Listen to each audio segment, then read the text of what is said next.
There are just so many different apartment layouts here in Hong Kong, and it can get really confusing. On this video, I'll be giving you 5 tips on choosing the best apartment rental layout here in Hong Kong.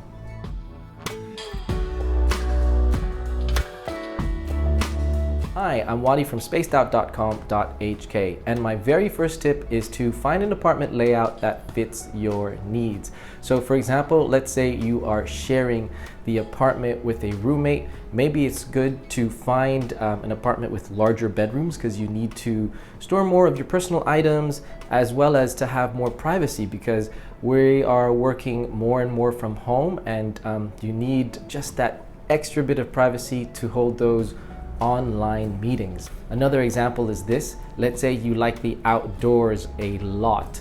Maybe you can get away with living in a little smaller footprint because you can find an apartment with a rooftop. Can you imagine the barbecues? Can you imagine the plants you can grow up there? Or how about this? Sun-dried laundry. Tip number 2 is to look for an apartment layout that is square or as close to it as possible. It's because with a square floor plan, it feels a lot bigger, and really it's easier to buy furniture. Let me show you an example of what I mean. Take a look at these 2 apartments. Apartment B is actually smaller, but as far as the living and dining area, it's more cohesive, and therefore when you're in the space you'll feel it being more expansive. Whereas apartment A, it's zoned nicely, but because of the odd shape it will feel like it's sort of chunked, and so you won't feel like the area is as big as it is. Also, you can find a sectional sofa, maybe a 3-seater right here, and you can go with a TV console that is relatively long, and you might find it easier to find this in the furniture store without worrying that it won't fit properly. But you don't have the same freedom and flexibility with such an odd shape. So let's say if you go with a 3-seater sectional here, then your TV console is limited to this dimension. And let's say if you want a bookshelf, then your bookshelf is limited to this dimension. And not to mention, this is wasted space. What are you gonna do with this? So when you live small, it's best if you choose something that is as square as possible.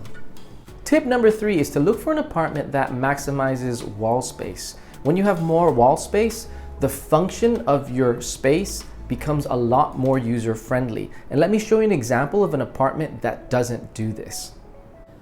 This apartment only has 2 usable walls. So for example, I want to place the TV right here, then your sofa is limited to over here. Or if I want to place the TV here, I'm limited to a sofa here, and the sofas are really, really small.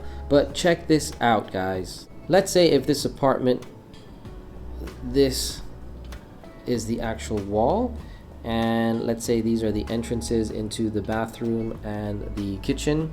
Obviously you have to flip-flop certain things, but this creates a bigger and more user-friendly space. 3-seater sofa, 2 side tables, TV console. Then also I can get a coffee/dining table that is hydraulic gas lift, and I can tuck it away or take it out when I need to use it.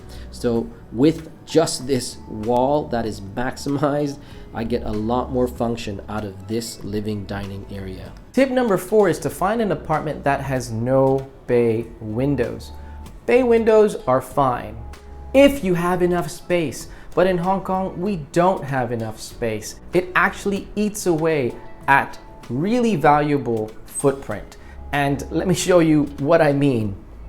This area is your bay window, and I'm just gonna erase it. With the bay window erased, I can put maybe a single bed here. I can put open shelving here. I can put a wardrobe here.